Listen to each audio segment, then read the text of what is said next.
Hello and welcome to Positive Parenting. I'm Deanne Conrad, Community Relations Supervisor for the Sioux Falls School District. Positive Parenting is a joint venture between the education professionals of the Sioux Falls School District and the medical and child development professionals of Sanford Health. And we're grateful that you're joining us today.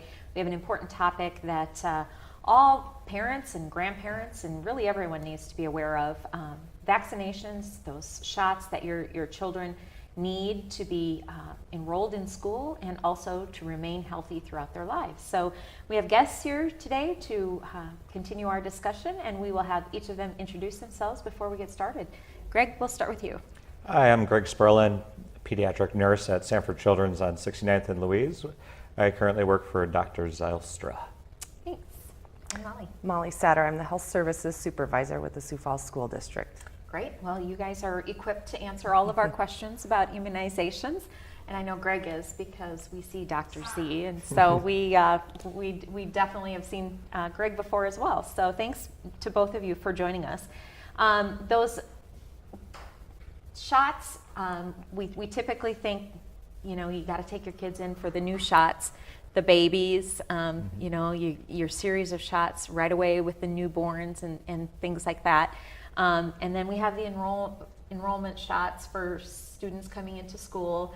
And then there are shots a little later on. And somehow, as a parent, as my children get a little older, sometimes I fall out of sync with when I'm supposed to be getting those shots for kids. And, you know, you have those well checks and such for the little ones early on. But Greg, why is it so important to have shots and stay on a schedule for vaccinations? Well, immunizations are important across the board, whether it's something that's state required to be enrolled in school or not.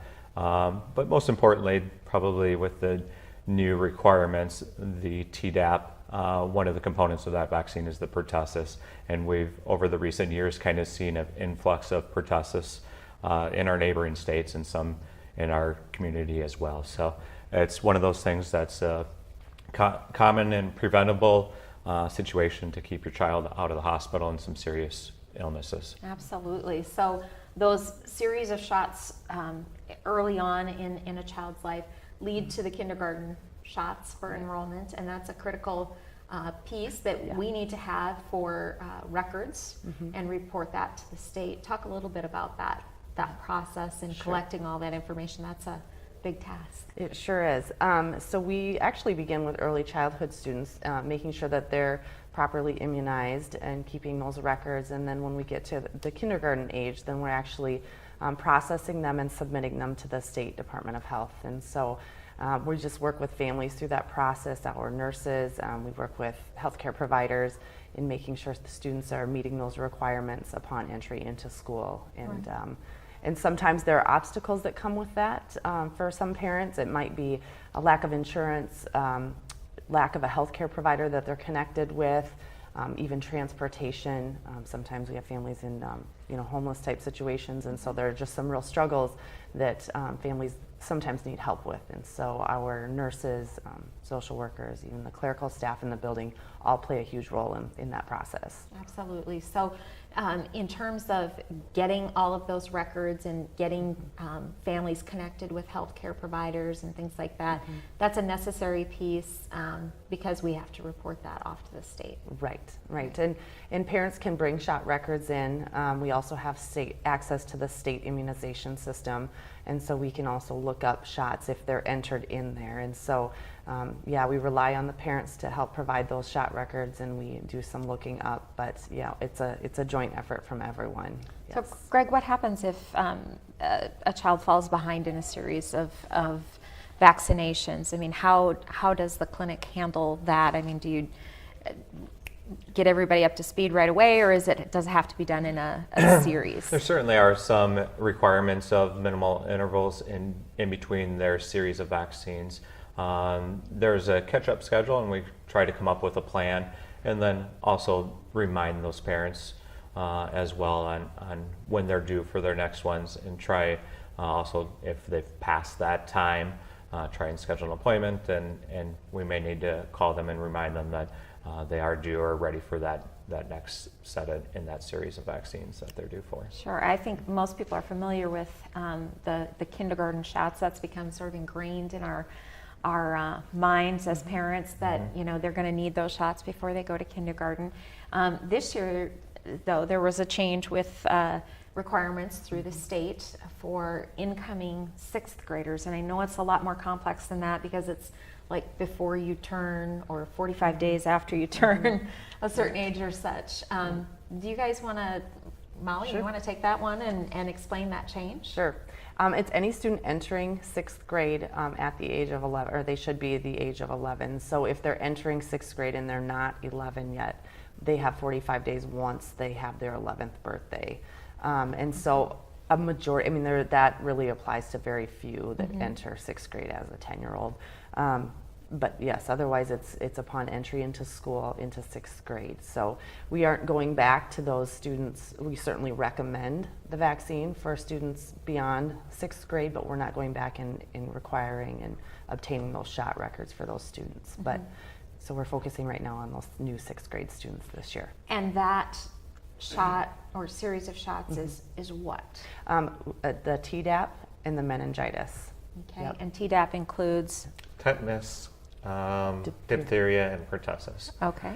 And the meningitis vaccine that's currently as going into the 6th grade has 4 different strains of the meningococcal disease protection. And once they turn 16, then there's an additional meningitis vaccine that they can receive at that point. Okay, so why the change in the law this year, or what led to that? Well, really nationwide, most states require adolescent immunizations in entry to middle school or junior high, and so really it was time for our state, to really look at that and see what's best for children in protecting against those diseases, because they know that the immunity that they get when they're younger wanes, especially for the Tdap is actually part of.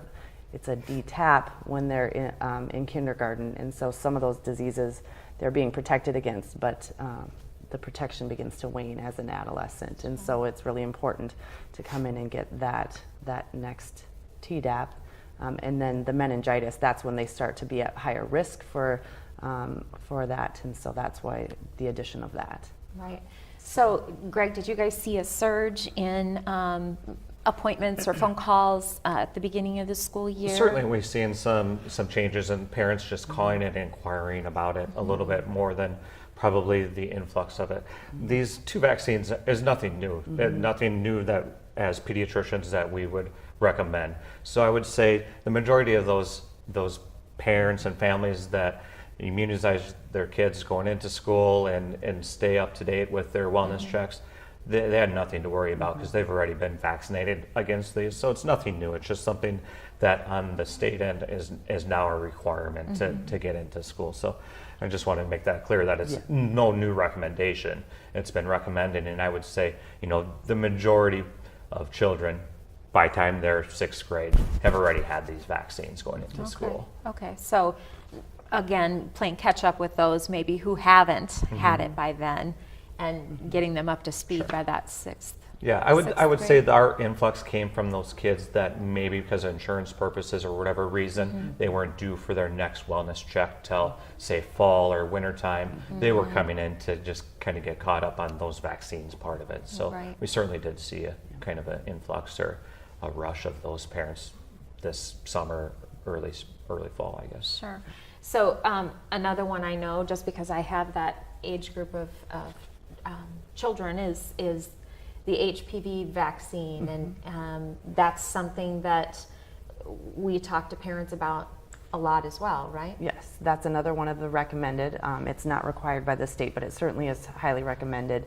And it really is looked at as a cancer prevention type of immunization. And so it's something that our nurses have conversations with parents about and encourage as well.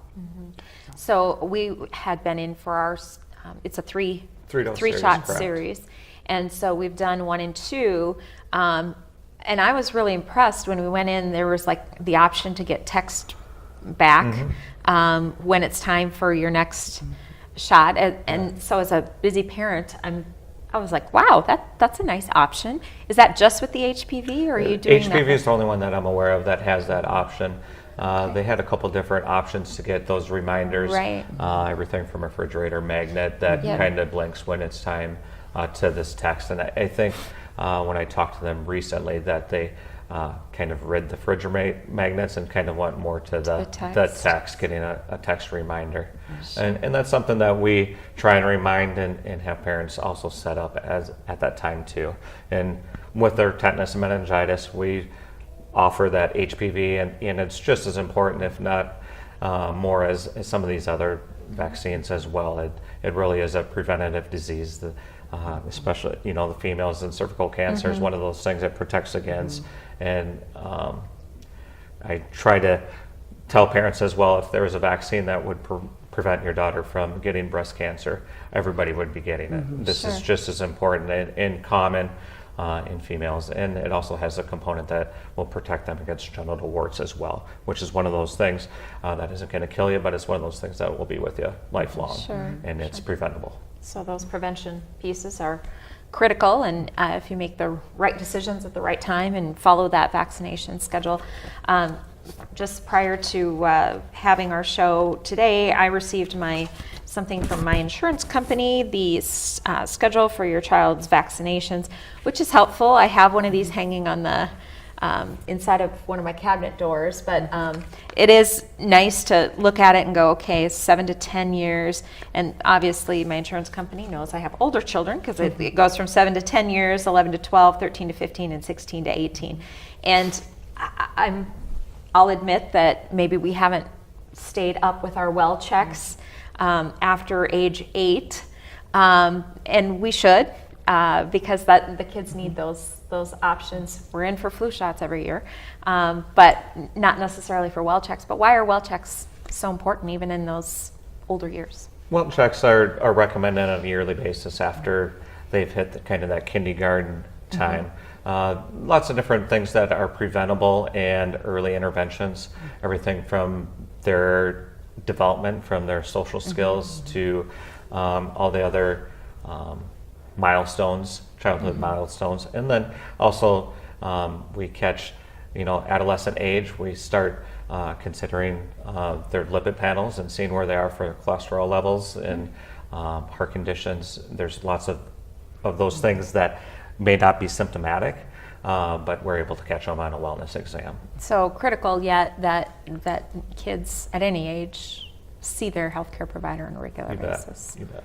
And how does that help out in just, again, that preventative care helps kids when they're in the classroom more closely focus on what they're supposed to be focusing on, unless they're, if they're not feeling well, that can be a distraction. Right. It's just part of that overall health and wellness, and making sure that they are having that connection with their healthcare provider, and so that they can maybe identify some of those things that are preventable. And that education piece too. I know there's some education, and students start to become more at risk for certain things at certain ages, and so that is all important in the whole child, and making sure they're healthy and able to be in school and focus on school, and not some other health type issue. Sure. So seems like every year we talk about flu shots, and we should be talking about that.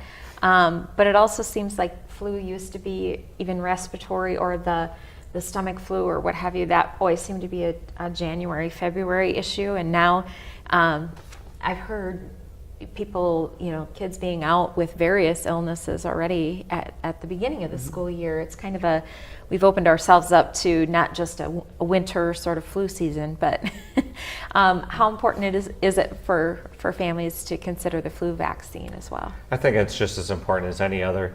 One of the misconceptions probably with our influenza vaccine is it does not protect against GI illnesses, the vomiting, diarrhea stuff. It's respiratory stuff, which can go from a child having minimal symptoms to really struggling to breathe and needing to be hospitalized. So it's one of those things that it's not a perfect vaccine, but it certainly is a good vaccine that will lessen your risk. And those children that we occasionally see that do come down with an influenza that were vaccinated, their symptoms are far, far less than those children that have not been vaccinated against it. One of the new things with this year is the influenza mist is not available this year. The initial studies were showing that it was, I know. Initial studies showed that they were pretty, that it was a good vaccine, and over the last couple of years, the protection rate was minimal or not. So it is actually not even being produced this year. So it's the injectable vaccine, which is working fairly well. So I know in the past the state had provided schools with the option of free flu vaccine. Yes. That is no longer an option this year. Correct, and the state provided it not only to schools but to any provider who was an immunization provider. And yes, that funding for that has been cut, and so we are not able to offer the free flu shot clinics in our schools. We are strongly recommending students contact their healthcare provider. There are lots of options within our community. Your healthcare provider, there are local pharmacies that all have walk-in type clinics, shot clinics, and so making sure to continue to get your vaccine, and we just aren't able to do it in that school setting this year, unfortunately. So while the convenience was, it was good and convenient for some families, I have to think if you walk into the clinic, you guys are probably going to be able to catch a lot more of those kids that need to be up to date on some other vaccinations as well. You bet. That's one of the things that we do anytime a child comes in for whatever vaccine is we check their healthcare record to make sure that there aren't any other vaccines that they could use that may not have been required even to get into school as a state requirement, but it's still one that's highly recommended, and we try and encourage those families to get caught up on those as well. Sure. So knowing that the schools in Sioux Falls are not going to be able to offer the free flu clinics, flu shot clinics, I assume you will all have various flu shot clinics in the clinic setting. You bet. Each of our clinics has walk-in hours or times. Families just need to contact their clinic to basically set up a time as far as that goes for most of them, and just a quick in and out, see one of the nurses to get that vaccine taken care of. We also do have plans. I don't know if they are set in stone on particular dates and times to actually where there be several nurses and providers, and that's all they'll be doing is giving those influenza vaccines. Right. And we've been recommending as soon as the clinics have gotten their influenza vaccines to vaccinate. It's not too soon to vaccinate. It's better to get them done earlier than later, sort of thing. And we've been, I think most of the clinics, as far as I'm aware, have received all their flu vaccines at least for the last week. So what is the length of coverage time of a flu? It will protect them all the way through the season up until early summer. If they were to get it today, it would give them optimal protection until then. Okay, so not too soon. Don't wait till the snow flies. That's when you start to think, okay, we're entering flu season. But as mentioned, there were a number of symptoms, out there for various things. Not that there's been a valid case of flu at the time of this taping, but there's just all kinds of different symptoms out there that it should make you mindful that it's right around the corner. Yeah, the influenza is certainly an important vaccine to get. Again, to kind of touch base on that, I was at a recent conference that kind of went through the statistics from last season and the amount of deaths. 50% of those children that died last year had no symptoms, were healthy children with not underlying symptoms. So we have families that say, oh, my children are otherwise healthy, and think that they can avoid that. Well, half of those children, unfortunately, didn't make it last year that were healthy. Wow, that is something striking to think about. And you know, my kids will fight when they hear that we're not going to have the flu miss this year. The oldest one, she did the shot last year. She was decided she was going to be brave and do the shot. The other two were not going to have the shot at all and did the mist, but we're going to have to start informing them now that that's not even an option. So what have we seen? Have we seen some illnesses already in school, or I've heard sore throats, kind of that kind of thing seems to be. Yes, nothing, there's been no real, bugs that I've heard a whole lot about. I mean, you have your typical sore throats, a little bit of, stomach flu kind of symptoms, but nothing majorly concerning at this point. So just keep our fingers crossed that continues. But like you say, we know it's right around the corner. It's not very far off. So, if a student is presenting with symptoms, kind of walk us through what the process is. I mean, typically a teacher's going to send them down to the class or down to the office, and kind of what's the process that a school nurse would go through to evaluate them? Yes, so the nurses do assess the students. They're taking their temperature, asking questions like, has anybody else in your house been sick? If it's a stomach ache, it's kind of getting to the bottom of what is going on here. Sometimes it could be something that's maybe not exactly physically health related. Maybe they're worrying about something or anxious, but kind of asking some of those questions to sort through all of that and determine what other signs and symptoms that they have. Maybe looking at a throat if it's a sore throat, and contacting parents with whatever their findings are and making a recommendation, to either to go home or you should see your healthcare provider, that kind of thing. So they're assessing and working with parents and getting them connected with whomever it is they should be seeing. I know in various conversations that you and I have talked about, you have mentioned the healthcare coalition and sort of the group in Sioux Falls that really Immunization Coalition. Immunization Coalition, yes. That the group really, there's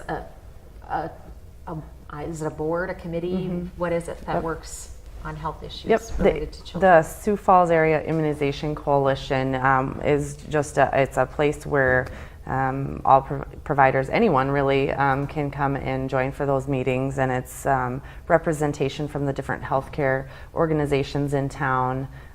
The school district, myself, is there, and just any other providers who have an interest in immunizations and protection for children. And so we get together monthly and talk about the different things that are going on and share ideas and get the word out. There was a lot of discussion in the months leading up to the new 6th grade requirements, and working together really just as a community to make sure that we're making sure that children and families are immunized and protected. And so it's a great thing for our community. Yeah, is that pretty standard that most communities our size have something like that, or is it a collaborative effort? Oftentimes states have immunization coalitions, and ours happens to be the Sioux Falls area, so it's Sioux Falls and surrounding. Yes, it's common in other states, maybe even more so than what we have around here. They sometimes have several kind of regional groups. Sure. But yes, we're going strong here in Sioux Falls. Good. And all for the betterment of kids and families and the health and safety of those kiddos as well. We're coming up on the end of our time. Greg, what reminders or last words would you offer to parents about vaccinations? Maybe they haven't kept up and need to get caught up. What final words? Well, first thing would be to contact your healthcare provider. We'd be more than happy to let you know if your child's due for that next wellness check. there's any vaccines that they haven't been caught up on or are recommended, and then schedule an appointment to get that taken care of. Great. And Molly? Just again, the importance of immunizations, and just know that our staff, our school nurses, our clerical, our social workers are there to all help families who maybe have obstacles to getting their immunizations, help through that process, and to number one, help them be prevented from illness, and number two, avoid from exclusion from school, because it is a state law that those vaccines are completed and up to date. So we want to do everything we can to avoid that situation and keep people healthy. Right. And again, because of the close proximity of classrooms and kiddos being in areas, you want them vaccinated for the preventative piece, but also if someone else has an illness or brings them in an illness, that's the piece you want to protect against, because those little germs like to jump from here to there. That's very true, and we have some students who medically aren't able to get vaccines. So it really is a kind of a community effort to keep ourselves and everyone else healthy. Right. Wonderful. Well, we hope this has been a good reminder for you to get vaccinations for your children. Make sure they're up to date.